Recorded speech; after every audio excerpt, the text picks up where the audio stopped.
Hi hello viewers. இது எங்கன்னு பார்த்தீங்கன்னா நம்ம பெசன் நகரில் இருக்க ஃபோக்ஸ் வேல் தாங்க. நாங்கள் எல்லாம் ஃபேமிலியோட போயிருந்தோம், எங்கள் அண்ணன் ஃபேமிலியோட. இதில் நிறைய ரைட்ஸ்லாம் இருக்குது, அப்புறம் பேய் வீடு எல்லாம் இருக்குது. பாருங்கள், நல்லா என்ஜாய் பண்ணலாம். அது மட்டும் இல்லைங்க, நிறைய ரைட்ஸுக்கெல்லாம் ஒவ்வொரு ரைட்ஸ்க்கும் ஒரு அமௌண்ட்டுங்க. ஒன்று 70, 60, 50 ஒவ்வொரு ப்ரைஸுங்க. ஸோ உங்களுக்கு எது பிடிக்குதோ அதில் பே பண்ணிவிட்டு ஏறிட்டு என்ஜாய் பண்ணலாம். அதேமாதிரி என்ட்ரி ஃப்ரீ தாங்க.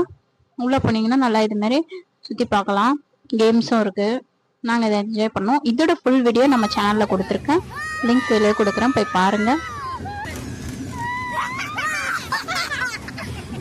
ஸ்கூல் லீவுக்கு பிள்ளைங்க எங்கே போகலான்றாங்களா, இங்கே இட்டுட்டு போங்க, நல்லாவும் இருக்கும். உங்களுக்கு எந்த விளையாட்டு பிடிக்குதோ அதில் விளையாட வைங்க. ஸோ அதுக்கு மட்டும் பே பண்ணலாம். ஸோ நல்லா என்ஜாய் பண்ணலாம். பக்கத்துலேயே பீச் இருக்கிறதுனால பீச்சுக்கும் போகலாம். இந்த வீடியோ உங்களுக்கு பிடிச்சிருந்தா லைக் அண்ட் ஷேர் பண்ணுங்கள். இதோட ஃபுல் வீடியோ நம்ம சேனலில் இருக்குது, போய் பாருங்கள். பை பாய் மக்களே.